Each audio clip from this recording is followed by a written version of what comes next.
Hello everyone, last video में हम पढ़ रहे थे डाइजेस्टिव सिस्टम पाचन तंत्र का चैप्टर नंबर 17। पार्ट फर्स्ट हमने पढ़ लिया था। फास्ट आज करेंगे पार्ट सेकंड। पार्ट फर्स्ट के अंदर हमने पाचन तंत्र को समझा था। भाई पाचन तंत्र होता है क्या, कौन कौन से भाग होते हैं, तो उसको एक बार से दोबारा से वापस क्या कर लेते थे, रिवाइज कर लेते। उससे पहले पाचन तंत्र, पाचन होता है क्या भाई? पाचन एक ऐसी प्रक्रिया होती है जिसमें भौतिक व रासायनिक प्रक्रियाओं के द्वारा जटिल पोषक पदार्थों को अवशोषण योग्य सरल पोषक पदार्थों में क्या किया जाता है, परिवर्तित किया जाता है। एग्जाम्पल के लिए जटिल पोषक पदार्थ क्या होता है, कार्बोहाइड्रेट होता है। उस कार्बोहाइड्रेट का एक एग्जाम्पल ले लो, स्टार्च, जो क्या होता है, पॉलीसैकेराइड होता है, जो एक प्रकार का क्या जटिल पोषक पदार्थ। अब इसके सरल फॉर्म कौन सा होता है, ग्लूकोज मोनोसैकेराइड में तोड़ा जाता है, पाचन किया जाता है, जिससे आपकी बॉडी क्या कर सके, उसको अवशोषित कर सके और फिर उसको अलग अलग सेल्स के पास भेज सके। ये क्या था भाई, पाचन। तो इस प्रक्रिया को करने के लिए पाचन तंत्र मुख्यतः कितने भागों में बटा था, दो भागों में। एक तरफ थे आहारनाल और दूसरी तरफ क्या थी, पाचक ग्रंथियां। तो आहारनाल के अंदर हमने क्या क्या पढ़ा था, मुख पढ़ा था। चलिए इंसान का खोपड़ी बड़ी मुश्किल से मिलती है, ये लीजिए, अरे ये नाक, ये इसका मुंह और ये, चलो बना तो सही। तो आहारनाल का आरंभ किससे होता है, मुख से होता है। पाचन का आरंभ भी किससे होता है, मुख से होता है। ठीक है, ये हो गया मुख, ये हो गई नासक हुआ और ये हो गई मुख हुआ। ठीक है भाई, ये दोनों एक ही भाग में खुलती, क्या बोला था उसको, पैरिंग्स बोला था। ठीक है, यह क्या होता है, एक इस तरीके से लटका हुआ भाग पाया जाता है। ठीक है, जब आप मुख खोलोगे ना, इसके अंदर इस तरीके से जहां से आपकी पैरिंग्स स्टार्ट होती है वहां पर एक इस तरीके से आपको लटकता हुआ दिखाई देगा। इसको क्या बोलते हैं, यूवेला। इसका क्या काम होता है, जो भी आप खाना खाते हो वो आपके नाक में ना चला जाए, इसलिए क्या पाया जाता है, वो एक लटका हुआ चीज पाई जाती है। ठीक है, यूवेला। ठीक है, ये क्या होगी, हवा और भोजन का संयुक्त मार्ग क्या होती है, कृष्ण। ये मुख, देखो मुख के अंदर दांत पड़े थे, जीवा पड़ी थी, लाल ग्रंथियां पड़ी थी कि नहीं पड़ी थी, ग्रस्ती। ग्रस्ती के आगे वाला भाग कौन सा हो जाएगा भाई, जैसे ये गर्दन आएगी आपकी, ये लो आपकी गर्दन आगे में, तो ये आपकी गर्दन है ना, फिर आगे ग्रस्ती एक नहीं रहेगी, दो अलग अलग बन जाएगी। ये जो ग्रस्ती एक सीधी ट्यूब जा रही थी, ये दो अलग अलग ट्यूब में बढ़ जाएगी। एक तो ये इस तरफ आ जाएगी, इसको क्या बोलोगे, श्वास नली, और ये सीधी सीधी जा रही है अपनी, क्या हो जाएगी, ग्रासनाली। ठीक है, ये जो दो नलिकाओं में बढ़ती है, वहां पर एक सीधे इस भाग को क्या बोलते हैं, ग्लोटिस। और इस ग्लोटिस के ऊपर ही क्या पाया जाता है, ढक्कन पाया जाता है, जिसको क्या बोलते हैं, एपिग्लोटिस बोलते हैं एपिग्लोटिस। इस एपिग्लोटिस का क्या काम होता है कि जो भी आप भोजन निगल रहे हो वो आपकी श्वास नली में ना चला जाए, इसलिए इसके ढक्कन में, इसके ऊपर क्या पाया जाता है, ढक्कन। जैसे ही आप भोजन निकलते हो तो ये ढक्कन श्वास नली को क्या कर देता है, बंद कर देता है। ठीक है, ग्रासनाल, फिर ग्रासनाल सीधी सीधी ये आपके कहां तक जाएगी, वृक्ष स्थल तक, ये यहां तक वृक्ष स्थल तक जाएगी। वृक्ष स्थल पर जाने के पश्चात डायफ्राम को भेदते हुए, डायफ्राम के बाद ये आगे जाके इस तरीके से फूल जाती है। इसको क्या बोला था हमने, स्टोमक बोला था। स्टोमक के बाद ही आगे जाके फिर क्या होती है, लंबी होती है, इस तरीके से कुंडलित हो जाती है, जिसको हमने क्या बोला था भाई, छोटी आंत। छोटी आंत के बाद ये वापस दोबारा से क्या होती है, फूल जाती है भाई, फूल जाती है और फूल जाती है इस तरीके से, इस तरीके से दोबारा क्या होगा भाई, फूल जाएगी। उसको हमने क्या बोला था, बड़ी आंत बोला था। और यहाँ क्या पाई जाती है, एक प्रकार की अपेंडिक्स पाई जाती है। इसको क्या बोलते हैं, वर्मीफॉर्म अपेंडिक्स। इसका काम होता है कि जो भी सजीव, जो सेल्यूलोज युक्त खाना ज्यादा खाते हैं, जो पेड़ पौधे वगैरह नहीं होते उनमें क्या होता है, सेल्यूलोज होता है, उसका डाइजेस्ट करने के लिए क्या होती है, वर्मीफॉर्म अपेंडिक्स होते हैं। अब हम इतना सेल्यूलोज नहीं खाते, लेकिन जो शाकाहारी जीव होते हैं, केवल जो केवल घास खाते हैं, उनके अंदर ये क्या होती है, विकसित होती है, क्योंकि इसका काम ही क्या होता है, सेल्यूलोज का पाचन करना। ठीक है, छोटी है। और यहीं पर एक क्या पाया जाता है, अग्नाशय, और यहाँ पर क्या पाया जाता है, आपका यकृत पाया जाता है, इस तरीके से दो पालियों में बटा। और इसी यकृत में इस तरीके से क्या पाया जाता है, गोल ब्लैडर, और यहाँ से यकृत में लेके आके यहाँ होती है। ये क्या था, कंप्लीट आपका पाचन तंत्र पढ़ा था कि भी नहीं पढ़ा था। छोटी आंत के कितने भाग पढ़े थे, 3 भाग, ड्यूडेनम, जिजुनम और इलियम। बड़ी आंत के 3 भाग, सिक्कम, कॉलम और रेक्टम। हो गया था यहाँ तक। इसके अलावा हमने इसकी आंतरिक संरचना पढ़ी थी, वापस से दोबारा से याद कर ले, इसकी जरूरत पड़ेगी आज। सबसे पहले क्या थी, ल्यूमेन थी। ल्यूमेन के बाद क्या थी, म्यूकोसा। म्यूकोसा के बाद सब म्यूकोसा। सब म्यूकोसा के बाद मस्कुलरिस, जो कितनी थी, 2 प्रकार की थी। एक तो थी वर्तुल, इस प्रकार से थी, और दूसरी क्या थी, इस प्रकार से अनुदैर्ध्य। ये हो गई आपकी मस्कुलरिस। मस्कुलरिस के बाद वाला स्तर क्या था, सिरोसा था। इस प्रकार से आंतरिक संरचना थी भाई। अब ये जो म्यूकोसा वाला पार्ट होता है ये इंपॉर्टेंट है भाई, क्योंकि आपके जितने भी रासायनिक प्रक्रम होते हैं आपके आहार नाल के अंदर, जितने भी एंजाइम सिक्रीज होते हैं, वो कहाँ से होते हैं, इस म्यूकोसा वाले भाग से ही होते हैं। यही म्यूकोसा वाले भागों से अलग अलग प्रकार के अलग अलग क्या होते हैं, एंजाइम रिलीज होते हैं, जो रासायनिक क्रिया करते हैं किसके ऊपर, कार्बनिक पदार्थों के ऊपर। ठीक है भाई, ये आपका था पाचन तंत्र। पाचन तंत्र के भागों को हमने अच्छे से कल समझ लिया था। आज पढ़ेंगे पाचन ग्रंथियां। देखो यहाँ तक तो कुछ भी नहीं है खास नाम। अमाशय वाला भाग थोड़ा वापस से देख लेते। क्या था अमाशय, एक प्रकार की क्या होती है, थैली सदृश क्या होती है, संरचना होती है, इस तरीके से होती है कि नहीं होती है भाई। इस तरीके से यहाँ पे कपाट पाए जाते हैं। इसको क्या बोला था, कार्डियक कपाट। इसको क्या बोला था, पाइलोरिक कपाट। ठीक है, पाइलोरिक कपाट। ठीक है, यही वाले इस वाले भाग को क्या बोलते हैं, कार्डियक भाग। कार्डियक भाग,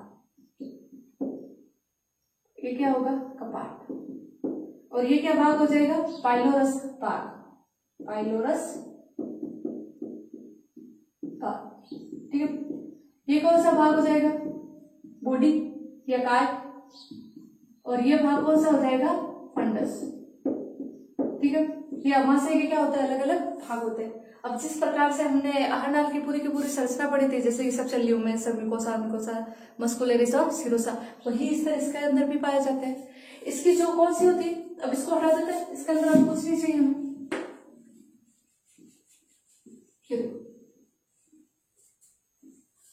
ठीक, इसकी जो कौन सी हिस्से होती है, ये देखो, ये ल्यूमेन है, ये कौन सी, म्यूकोसा। म्यूकोसा है, तो इसको इस तरीके से काट दो तो क्या दिखाई देगा, देखो इसकी जो म्यूकोसा होती है वो इस तरीके से क्या बनाती है, कोशिकाएं बनाती है। ठीक है, इसको मैं पूरा अच्छे से, ये देखो ऐसे, ठीक है, म्यूकोसा। तो इसका म्यूकोसा इस तरीके से क्या बनाती है, कोशिकाओं का क्या करती है, निर्माण करती है। इस प्रकार से संरचना का क्या करती है, निर्माण करती है।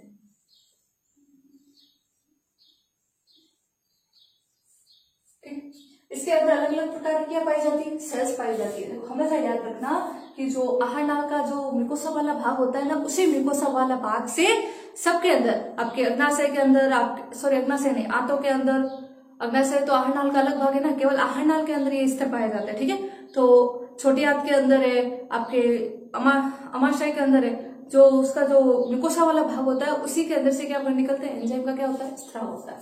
ठीक है, यहाँ पर एक प्रकार की क्या पाई जाती है, सेल्स पाई जाती है।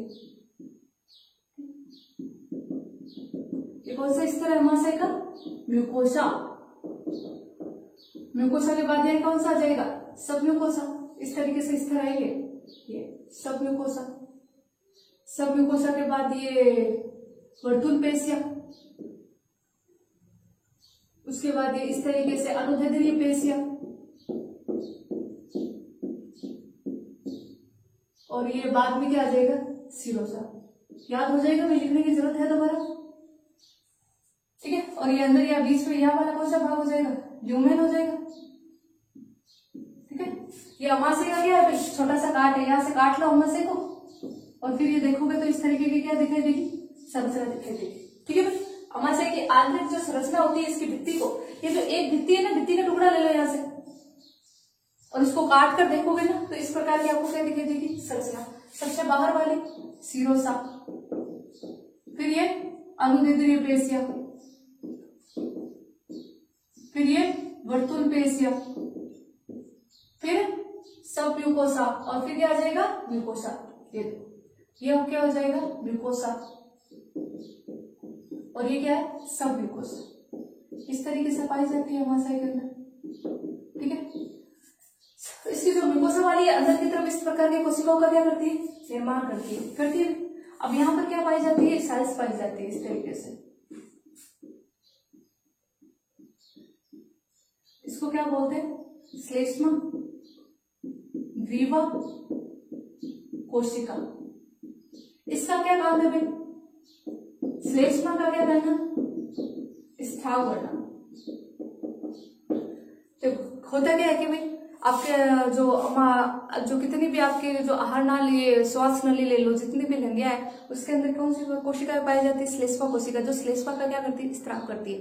इनका काम यह होता है कि आपके अंदर जो भी कुछ बैक्टीरिया वगैरह चले जाए तो आपके वो भित्तियों को अंदर की सुरक्षित रख सके, उनको इंजेक्ट नहीं कर सकते हाथों हाथ, इसलिए क्या पाया जाता है श्लेष्मा का क्या करती रहती है स्त्राव करती रहती है।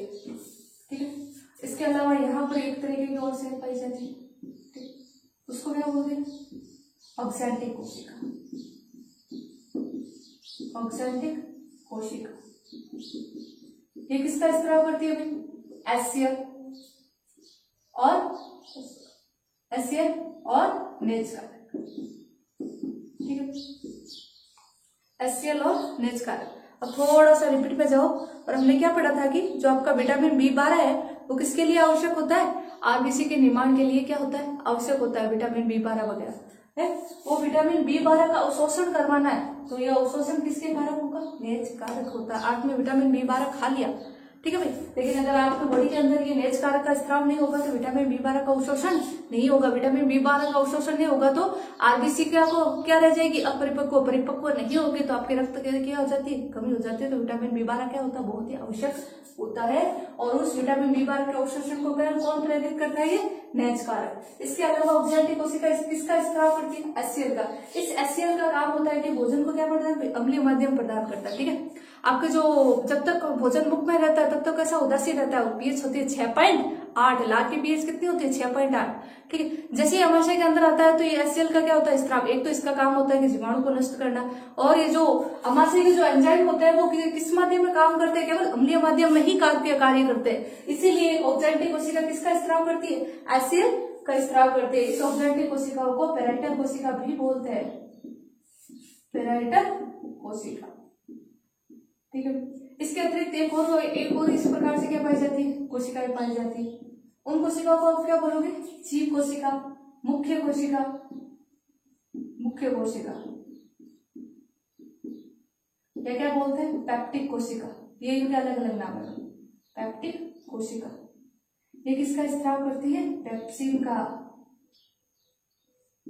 पेप्सिनोजन का, सॉरी। ठीक है, पेप्सिन इसका क्या होता है सक्रिय अवस्था होती है, लेकिन ये निष्क्रिय रूप में क्या करती है एंजाइम का स्त्राव करती है। आपकी बॉडी के अंदर जितने भी प्रोटीन पाचक एंजाइम नहीं होते हैं वो किस रूप में रहते हैं निष्क्रिय रूप में रहते हैं, क्योंकि आपकी जो पूरा शरीर है वो किससे बना होता है कार्बोहाइड्रेट प्रोटीन और वसा से ही बना होता है। जब ये सक्रिय रहेंगे ये एंजाइम तो आपके बॉडी के अंदर की प्रोटीन को भी डाइजेस्ट कर सकते हैं, पर हमें अपनी अंदर की जो बॉडी है वो जो आपका बॉडी जिससे बना है उस प्रोटीन को डाइजेस्ट नहीं कराना, आपको जो भोजन खाया उसी को डाइजेस्ट कराना है। इसीलिए एंजाइम कैसे रहते हैं इनएक्टिव फॉर्म में रहते हैं, निष्क्रिय अवस्था में बने रहते हैं। ठीक है, पेप्सिनोजन, प्रोरेनिन और क्या होगा लाइपेज, ये दोनों ही किसका पाचन करते हैं प्रोटीन का पाचन करते हैं। ठीक है भाई, अब ये पेप्सिनोजन तो प्रोटीन का पाचन करते हैं, रेनिन का काम होता है कि जो छोटे बच्चे होते हैं वो केवल किसके ऊपर रहते हैं दूध के ऊपर ही रहते हैं। तो दूध के अंदर जो प्रोटीन होती है कैसिन, उस कैसिन का डाइजेस्ट करने के लिए कौन होता है प्रोरेनिन। यह कैसिन उस ये रेनिन कैसिन को किसमें बदलता है पैरा कैसिनेट। जैसे ही आप किसी बच्चे को देखना जो उसको 10-15 मिनट जब दूध पिला दिया होता है और जब वो वापस वोमिट करता है तो दूध कैसे निकलता है एकदम गाढ़ा निकलता है। उस पतले से दूध को गाढ़े दूध में बदलने का काम किसने किया था इसी रेनिन ने किया था। इसलिए बदलता है ताकि उसको क्या किया जा सके अवशोषित किया जा सके और पोषक पदार्थ दिए जा सके। ठीक है, ये है आपका अमाशय, होपफुली हो गया होगा भी क्लियर। ठीक है, अमाशय को एक बार वापस से दोबारा से देख लेते हैं। ठीक है, कितने मुख्य भाग होते हैं 4, कार्डियक भाग, फंडस भाग, बॉडी और पाइलोरिक। ठीक है भाई, जो अमाशय होता है, अमाशय और इसोफेगस के मध्य जो कपाट पाया जाता है उसको क्या बोलते हैं? कार्डियक कपाट। इसका क्या काम है कि जो अम्लीय ये जो भोजन है इसको कहाँ जाने से रोकना? ऊपर इसोफेगस में, ग्रासनाल में या ग्रसिका में जाने से रोकना। अगर ये नहीं रोक पाए तो क्या होगा? ये जो अम्लीय माध्यम है जो बहुत ही तेज या भड़कीला वाला, वो कहाँ चला जाएगा? ऊपर आपके ग्रासनाल में चला जाएगा। तो ग्रासनाल ऊपर, यहाँ ग्रासनाल यहाँ है, चेस्ट कैविटी में है, वृक्षकों में है, यहाँ पर कौन है? आपका हृदय भी है। तो इस वजह से आपको क्या लगती है? जलन महसूस होती है और खट्टी खट्टी डकारें आती है। किस वजह से? क्योंकि इस अमाशय की जो क्षमता होती है उसके अतिरिक्त आपने भोजन क्या होता है अंदर बहुत ज्यादा आप खा पी लेते हो, और बहुत ज्यादा जो तेलीय वगैरह भड़कीला भोजन खाते हो ना, तो एचसीएल का स्त्राव क्या होता है? ज्यादा होता है। इसलिए सादा खाना खाया करो, एचसीएल का स्त्राव कम होगा और आपको खट्टी खट्टी डकारें और वो जलन कम महसूस होगी। ठीक है। एक होता है कि जब भी आपको बहुत ज्यादा पेट दर्द होता है, वो कब होता है भाई? कि एचसीएल का क्या होता है? स्त्राव ज्यादा हो जाता है, इसलिए आपको क्या होता है? पेट दर्द होता है। और एचसीएल का स्त्राव ज्यादा कब होता है? जब आप बहुत कुछ भड़कीला खा लेते हो, तो आपके बॉडी को उसको डाइजेस्ट करने के लिए ज्यादा एचसीएल का क्या करना पड़ता है? स्त्राव करना पड़ता है, जिस वजह से एचसीएल की मात्रा क्या होती है? बढ़ जाती है और आपको पेट दर्द होता है। उस टाइम आपको डॉक्टर क्या देता है? मिल्क ऑफ मैग्नीशिया, सारी पदार्थ खाना देते हैं। क्यों? क्योंकि अम्ल और सार आपस में क्या करके क्रिया करके क्या हो जाते हैं? उदासीन होते हैं। तो सार की अम्ल की जो सांद्रता बढ़ी है, उस सांद्रता को कम करने के लिए क्या क्या दिया जाता है? आपको सार दिया जाता है। तो मिल्क ऑफ मैग्नीशिया एक प्रकार का क्या है? सारीय माध्यम है, जो आपको अम्लीय माध्यम को, ये आपके जो पेट के उस माध्यम को क्या कर देता है? अम्लीय माध्यम को थोड़ा कम कर देता है। ठीक है भाई। फिर आता है फंडस भाग, काय भाग, पाइलोरस। अब ये पाइलोरिक कपाट होता है, ये होता है कि यहाँ से जो भोजन छोटी आंत में चला गया, उस छोटी आंत से भोजन वापस कहाँ ना आ सके? अमाशय के अंदर। इसलिए कौन सा कपाट पाया जाता है? पाइलोरिक कपाट। ठीक है भाई, ये हो गया आपका कंप्लीट अमाशय।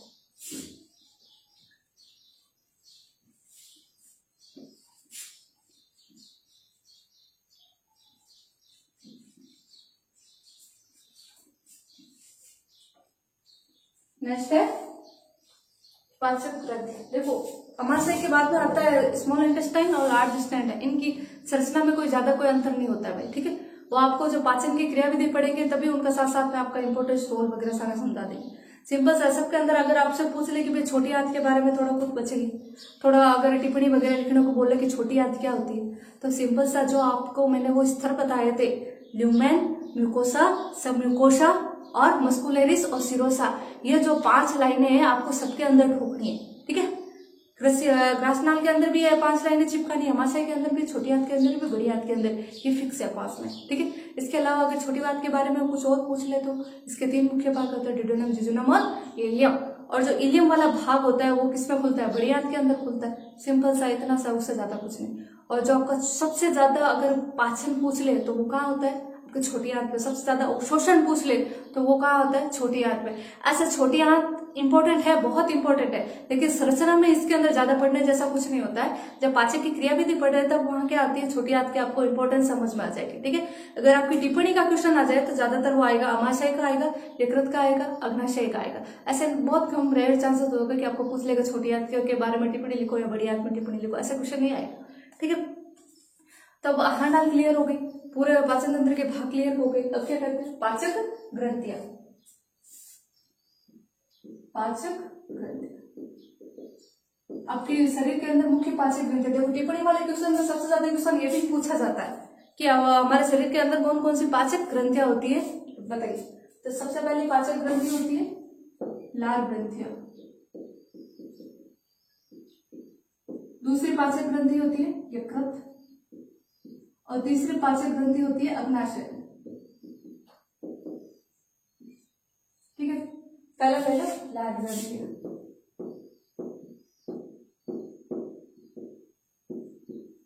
कितनी होती है? 3 जोड़ी होती है। ठीक है भाई, पहली होती है अधोजिह्वा, सॉरी अधोजंघ लिख देते हैं, दूसरी लिख दो अधोजिह्वा, और तीसरी लिख दो कर्णपूर्व। इसी को क्या बोलते हैं? पैरोटिड।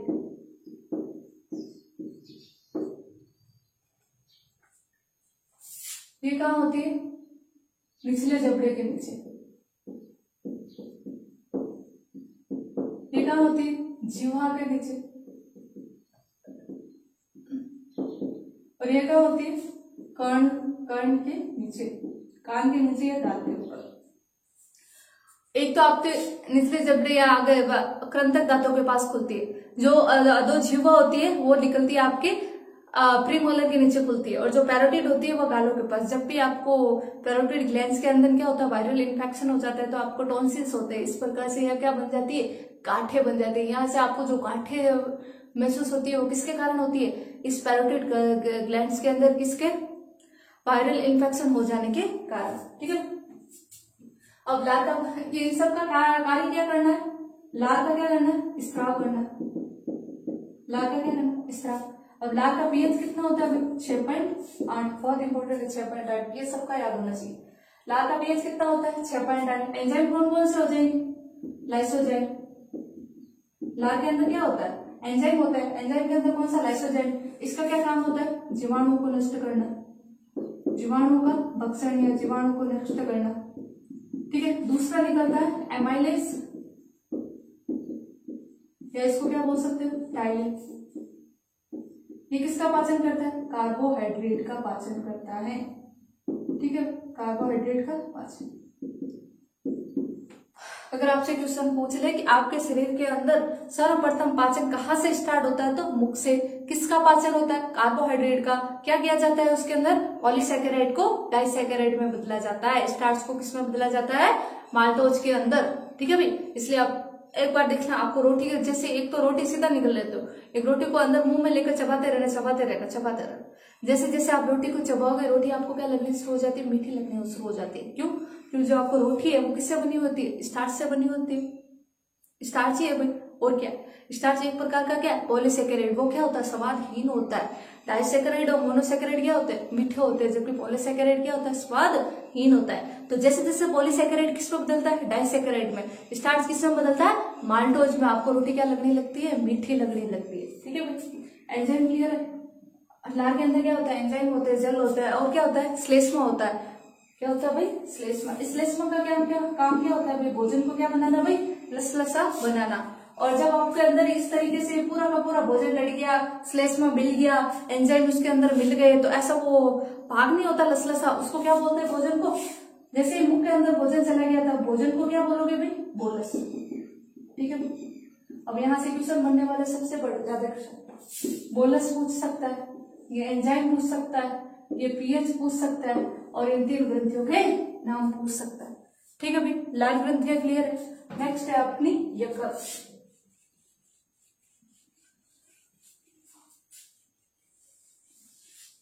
देखो क्या होता है यकृत। यकृत होता है इस प्रकार से, ये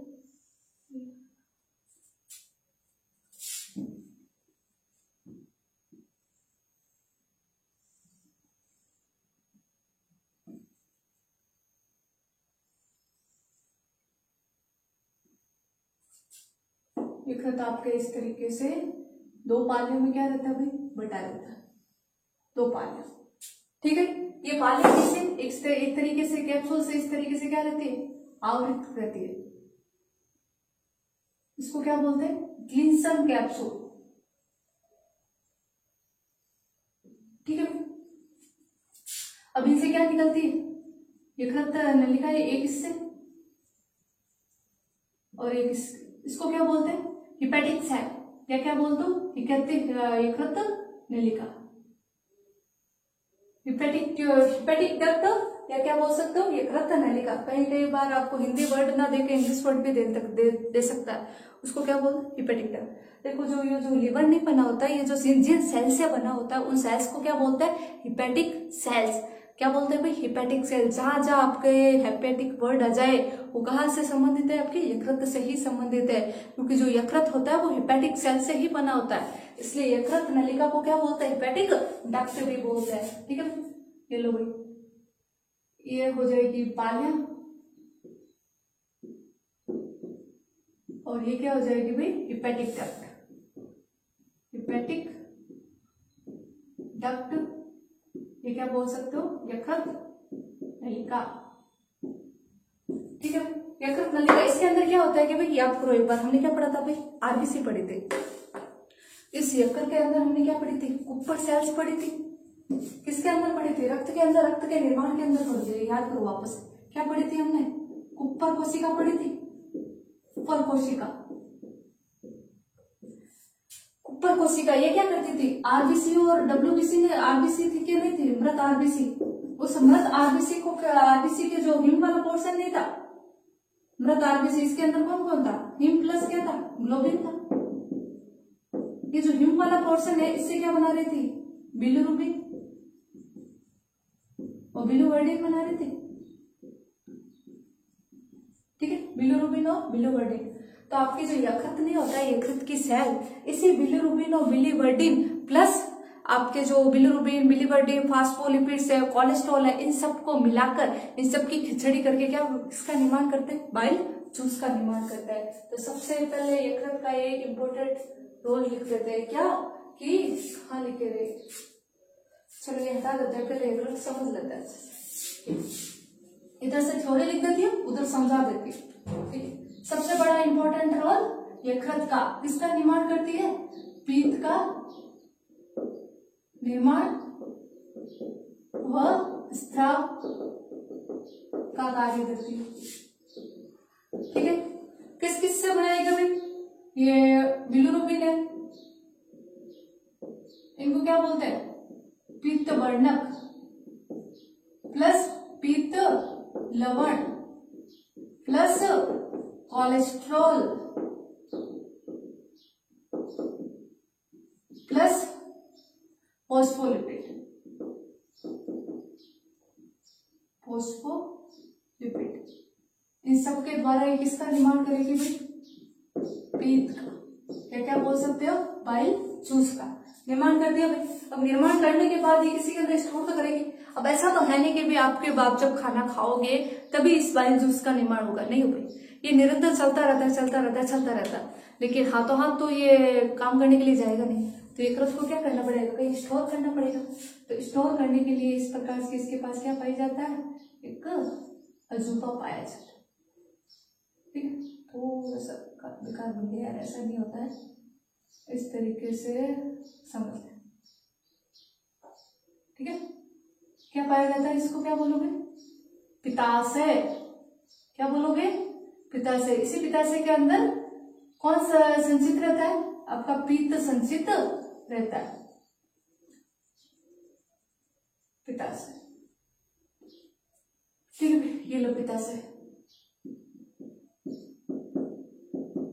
ऊपर कोशिका हटा दो, याद रखना भाई, ऊपर कोशिका बहुत इंपॉर्टेंट है, केवल कहाँ होती है, यकृत के अंदर होती है। अब यहां से एक और निकले, अब इसको क्या बोलोगे, सामान्य यकृत पित्त नलिका, कॉमन बाइल डक्ट। ठीक है भाई,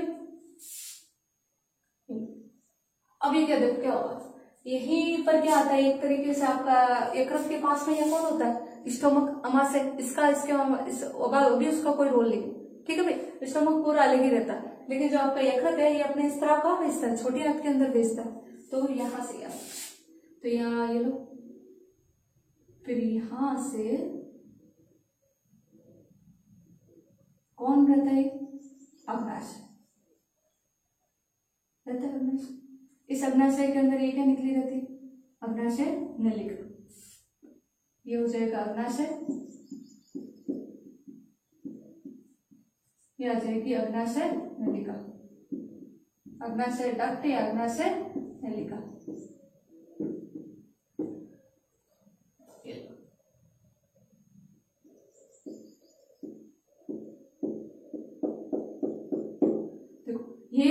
ये जो रहता है ये नहीं है, उसको क्या बोलते हैं, cisternae, duct of cisternae, cisternae की नलिका, डक्ट ऑफ सिस्टर्नी। ठीक है, ये बाइल जो सब किस में आ जाएगा, अग्नाशय के अंदर जुड़ जाएगा। ठीक है, अब ये आगे से कहाँ खुलेगा भाई, ड्यूटेनम, यहां से ड्यूटेनम आएगा, ये इस प्रकार से यू आकार की नली होती है,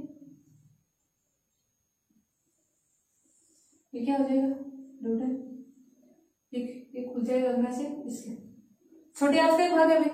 अब क्या करेंगे, ये जो अग्नाशय और यकृत है, इनका प्रत्यक्ष रूप से पाचन में कोई योगदान नहीं होता है। ये क्या करते हैं, अलग अलग करके एंजाइम सीक्रेट पदार्थ का क्या करते हैं, अपने अंदर इकट्ठा करते हैं, निर्माण करते हैं इससे, और उसको कहाँ भेज देते हैं, छोटी आंत के अंदर, ताकि उसका क्या हो सके भाई, भोजन का क्या हो सके, पाचन हो सके। तो ये पीत भी आ गया, यहाँ से ये अग्नाशय रस भी आ गया, ये सब मिलकर कहाँ आ जाते हैं फिर इसके अंदर, यहाँ भोजन का क्या होता है भाई, पाचन होता है। और होता क्या है भाई, ये जो एंजाइम होते हैं वो इनको सक्रिय करने के लिए क्या पाया जाता है, एक प्रकार का एक एंजाइम पाया जाता है, उसको क्या बोलते हैं, एंटेरोकाइनेज।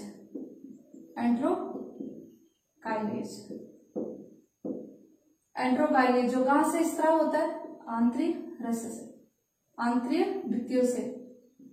ठीक है, क्या काम होता है, अग्नाशय एंजाइमों को क्या करना, सक्रिय करना, अग्नाशय एंजाइमों को सक्रिय करना। ये देखो, ये जो पीत नहीं आ रहा, इस पीत का कार्य है कि जो वर्षापाचक एंजाइम में लाइपेज, उसको क्या करना, सक्रिय करना। और जो यहाँ भोजन था, वो स्टोक में क्या था, भोजन था, उसको क्या बढ़ाना भाई, अम्लीय माध्यम को क्या बढ़ाना, क्षारीय बनाना। ये किसका काम होता है। अगर ये समझ में नहीं आ रहा तो वापस इधर वाला देख लो एक बार। होता क्या है कि ये था आपका इसोफेगस थी, ये आपका अमाशय था, ये ड्यूटेनम हो गया, और यहाँ क्या है आपका पैंक्रियाज है, अग्नाशय है, और यहीं पे कौन है, यकृत है, यहीं पे क्या है, ब्लड है। ये सब ये रस कहाँ आ रहा है, इसके अंदर आ रहा है, और यही होकर फिर ये सारा कहाँ आता है, इसके अंदर, और फिर ये छोटी आंत है भाई, छोटी आंत, और फिर ये बड़ी आंत। याद आया डायग्राम में, वापस मैंने बस इसी डायग्राम को हटाई, इसी डायग्राम को आपके इधर क्या करना था, सो रखा कर रखा था, आपको अच्छे से क्या आ सके, समझ में आ सके, क्योंकि पाचन ग्रंथि आपका अलग से हो गया। ठीक है, यकृत समझ में आ गया, दो पालियों से मिलकर बना होता है।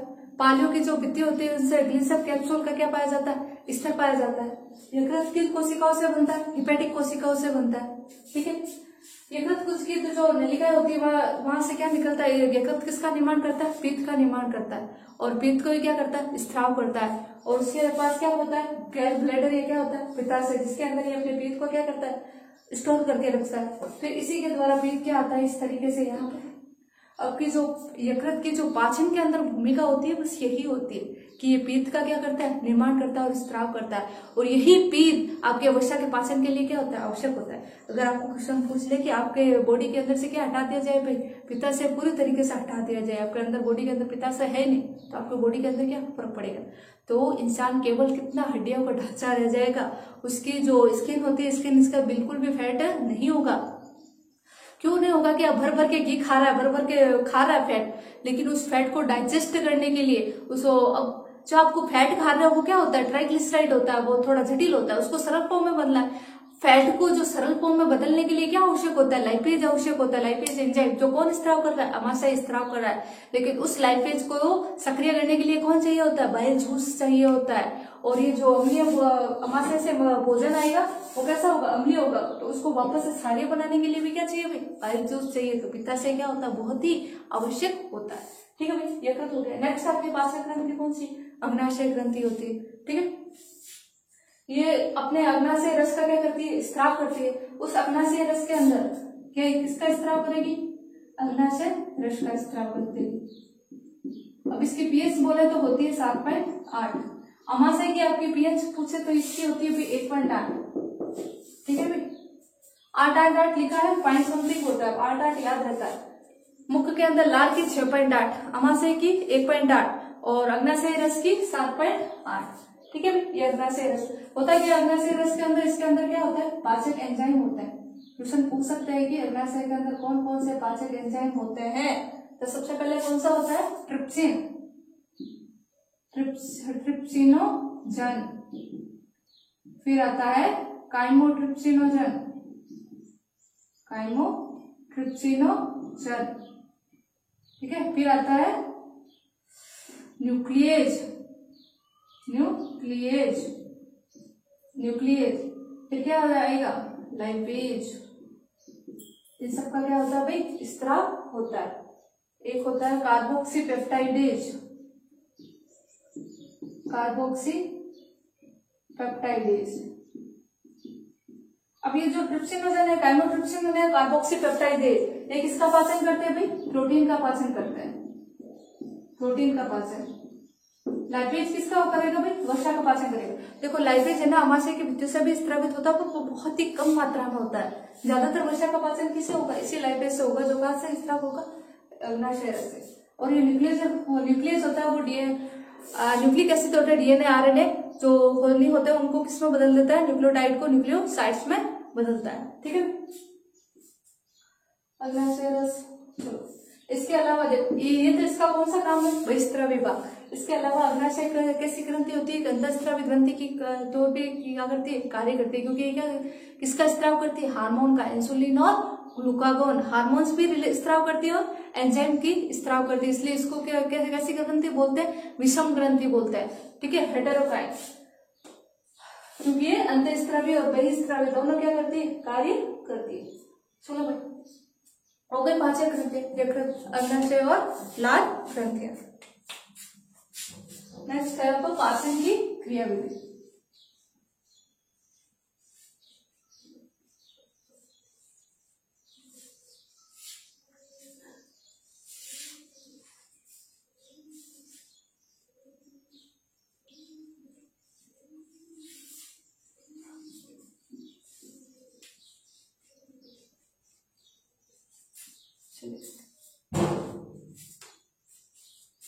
पाचन क्रियाविधि।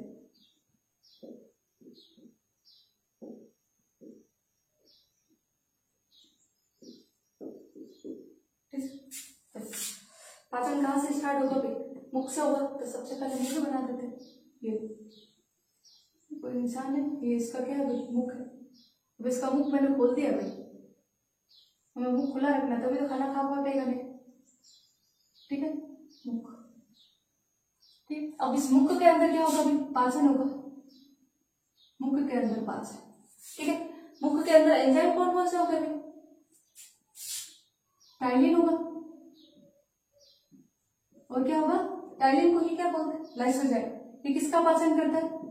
कार्बोहाइड्रेट का, कार्बोहाइड्रेट का।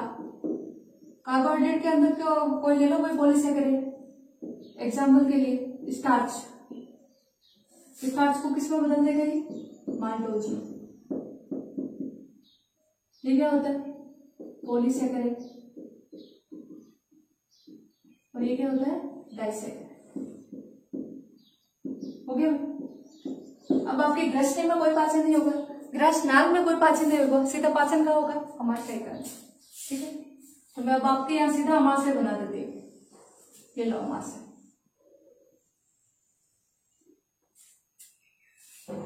बना दिया।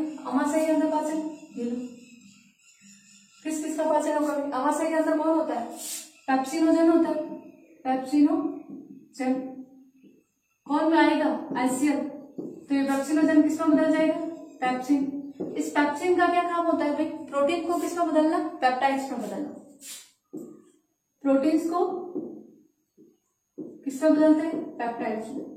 देखो होता क्या है, एक बार समझो। देखो ये देख, बहुत सारी glucose glucose glucose glucose glucose glucose, बहुत सारी ग्लूकोज की इकाई है, तो इसको क्या बोल दोगे? पॉलीसैकेराइड।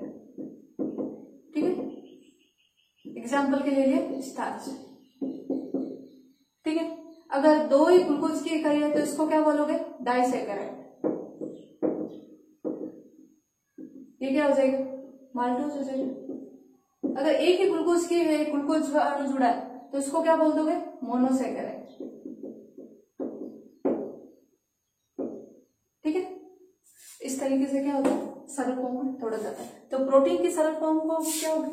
तो प्रोटीन का निर्माण होता है वो कौन करती है?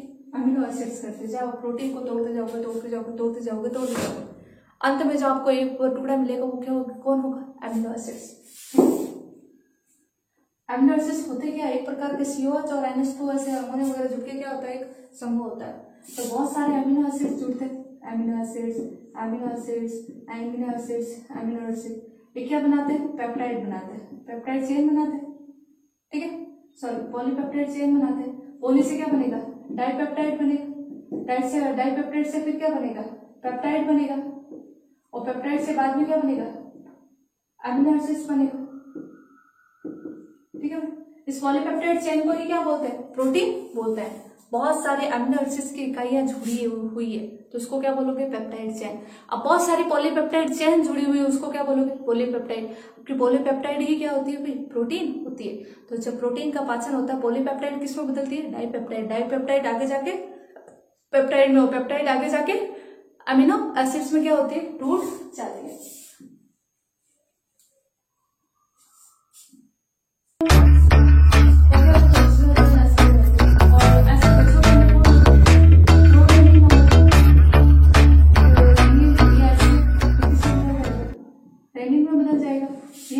किस प्रोटीन को, कैसीन, कौन सी, दुग्ध प्रोटीन। कैसीन को किस में बदल देगा, पैराकैसीन में, पैराकैसीन। और इस पैराकैसीन में बाद में पेप्सिन किस में बदल देगा, प्रोटीन्स में, सॉरी पेप्टाइड में। ठीक है, अब इसके अलावा लाइपेज तो बहुत ही कम मात्रा में क्या होता है, रिलीज होता है, बहुत ही कम रिलीज होगा। लेकिन जो भी रिलीज होगा वो किसका पाचन करेगा, वसा का पाचन करेगा, वसा का। फैटी इसको किस में तोड़ देगा, ग्लिसराइड में।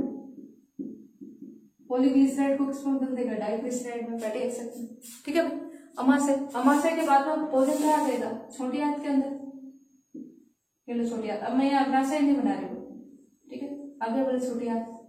सबसे ज्यादा पाचन कहाँ होता है भाई, छोटी आंत के अंदर ही होता है, सर्वाधिक पाचन,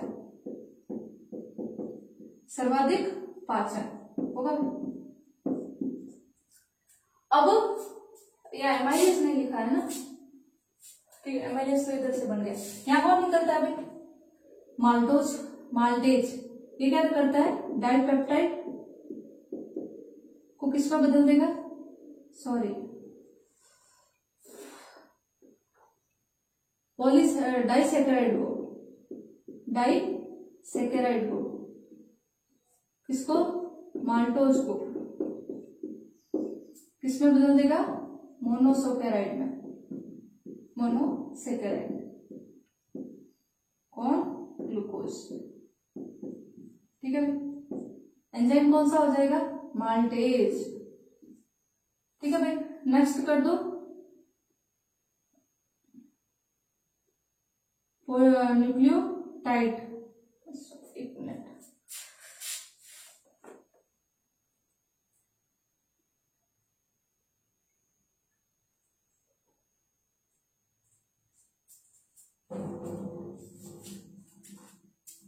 न्यूक्लियोटाइड पहले न्यूक्लियोसाइड में, देन न्यूक्लियोसाइड्स।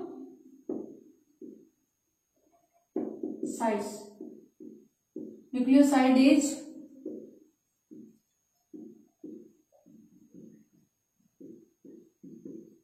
सिक्स पर तोड़ देगा, नाइट्रोजन सारक प्लस शर्करा।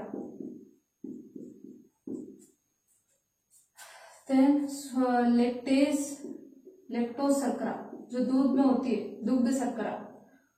यहाँ एंजाइम कौन सा हो जाएगा, लैक्टेज। ये किस में तोड़ देगा, ग्लूकोज प्लस गैलेक्टोज में। ठीक है, नेक्स्ट आ जाएगी सुक्रोज। यहाँ पर वो एंजाइम कौन सा हो जाएगा, सुक्रेज। ये क्या करेगा, ग्लूकोज प्लस किस में तोड़ देगा भाई, फ्रक्टोज में।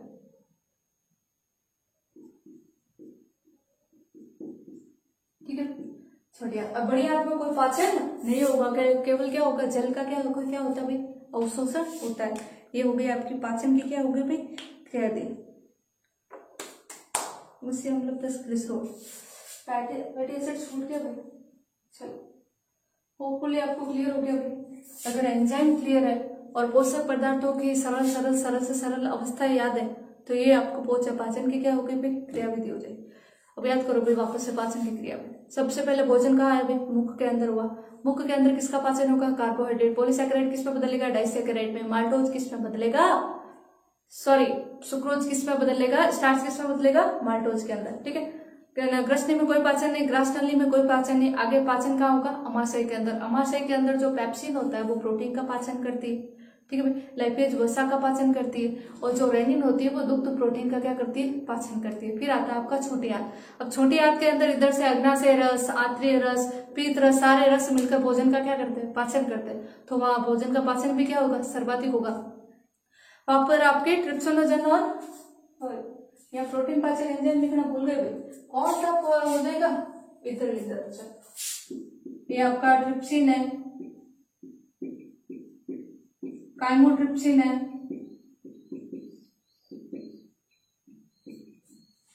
एक है कार्बोक्सीपेप्टाइड है, कार्बोक्सीपेप्टाइडेज। ये कहां से रिलीज होते हैं भाई, आंतरिक रस से रिलीज होते हैं और निष्क्रिय अवस्था में रहते हैं। जो आंतरिक रस होता है एंड्रोकाइनेज, वो इनको किस रूप में बदलता है, सक्रिय रूप में। ये सब किसका पाचन करेंगे भाई, प्रोटीन का पाचन कर देंगे। अब ये प्रोटीन को किसमें तोड़ेंगे भाई, एमिनो एसिड्स के अंदर तोड़ते हैं, ठीक है भाई, एमिनो एसिड्स के अंदर। और वसा के पाचन के लिए कौन होगा, लाइपेज होगा, जो वसा को किसमें तोड़ देगा भाई, लाइपेज। वसा को किसमें तोड़ देगा, ग्लिसरॉल प्लस फैटी एसिड्स में, ठीक है भाई। मुख के अंदर केवल मुख वाला भाग, केवल किसका पाचन होगा, कार्बोहाइड्रेट का। पॉलीसेकेराइड किसमें बदलेगा, डाइसेकेराइड में। स्टार्च किसमें बदल जाएगा, माल्टोज के अंदर। हो गया भाई मुख के अंदर पाचन। कृष्णि और कृष्णांग में कोई पाचन नहीं, वापस कहाँ पाचन होगा, अमाशय के। अमाशय के अंदर किसका पाचन होता है भाई, प्रोटीन का पाचन होता है। प्रोटीन को किसमें तोड़ा जाता है, पेप्टाइड में। एंजाइम कौन सा होता है, पेप्सिन, ठीक है भाई। फिर रेनिन होता है, वो कैसिन को किसमें बदल देता है भाई, पैराकेसिन में। फिर आता है लाइपेज, जो वसा को किसमें तोड़ देता है, ग्लिसराइड, पॉलीग्लिसराइड में, ठीक है भाई। फिर आता है छोटी आंत के अंदर पाचन। छोटी आंत के अंदर सर्वाधिक पाचन होगा, किसका पाचन, प्रोटीन का भी पाचन होगा, वसा का भी पाचन होगा, न्यूक्लिक एसिड का भी पाचन होगा, और सभी का क्या होता है, पाचन होता है। कार्बोहाइड्रेट, प्रोटीन, वसा और न्यूक्लिक एसिड सबका क्या होता है, पाचन होता है। तो ट्रिप्सिन, काइमोट्रिप्सिन, कार्बोक्सीपेप्टाइड स्त्राव कहाँ तो होते हैं, अग्नाशय रस के अंदर से। किसका पाचन करते हैं, प्रोटीन का। प्रोटीन को किसमें बदल देते हैं, एमिनो एसिड के अंदर। लाइपेज का स्त्राव होता है, लाइपेज वसा को किसमें बदल देता है, ग्लिसरॉल प्लस फैटी एसिड में। ये वसा की सबसे क्या होती है, न्यूनतम इकाई होती है, ठीक है। इसके अलावा जो कौन सा होता है, डाइसेकेराइड होता है, माल्टोज होता है। एंजाइम कौन सा, माल्टेज, न्यूक्लियोसाइडेज, लैक्टेज, सुक्रेज, ठीक है। अब इनके एंजाइम के नाम से ही आपका पता कर लेना चाहिए। माल्टोज को किसमें बदलेगा, ग्लूकोज में। जो लैक्टेज होता है वो लैक्टोज को किसमें बदलता है, ग्लूकोज प्लस गैलेक्टोज में। जो सुक्रेज एंजाइम होता है वो सुक्रोज को बदलता है, ग्लूकोज प्लस फ्रक्टोज के अंदर, ठीक है भाई। ये हो गई आपकी पाचन की क्रियाविधि। कल पढ़ेंगे पाचन का अवशोषण, सॉरी ये जितने भी अब आपके क्या होते हैं, प्रोटीन का क्या बन गया भाई, एमिनो एसिड्स बन गया, कार्बोहाइड्रेट का क्या बन गया, ग्लूकोज बन गया, वसा का क्या बन गया, फैटी एसिड बन गया, न्यूक्लिक एसिड का क्या बन गया, नाइट्रोजन क्षारक और शर्करा बन गए। शर्करा क्या, ग्लूकोज है एक प्रकार की, ठीक है, राइबो शर्करा होती है वो, ठीक है। इन सब का क्या हो गया भाई, सरल फॉर्म में बदल तो दिया। सरल फॉर्म वापस से याद करो भाई, प्रोटीन की सरल फॉर्म एमिनो एसिड्स, ग्लूकोज की, कार्बोहाइड्रेट की ग्लूकोज, फिर वसा की fatty acids, then nucleic acid की नाइट्रोजनी क्षार और क्षारक और शर्करा। इन सबको क्या तोड़ दिया भाई, सरल फॉर्म में तोड़ दिया, पाचन हो गया भाई। अब क्या होगा, इसका अवशोषण होगा, ठीक है भाई। अवशोषण के बाद क्या होता है, स्वांगीकरण होता है। स्वांगीकरण बोले तो उस जो रक्त के अंदर जो आप तोड़ रहे हैं एमिनो एसिड्स, ग्लूकोज वगैरह, तो जिन सेल को ये जो चीजें चाहिए होती है वो इनसे ले लेती है, उसको क्या बोलते हैं, स्वांगीकरण या एसिमुलेशन, ठीक है भाई। कल के चैप्टर में हम पढ़ेंगे अवशोषण, ये स्वांगीकरण, फिर आपके पाचन तंत्र के विकार वगैरह, ठीक है भाई। Thank you.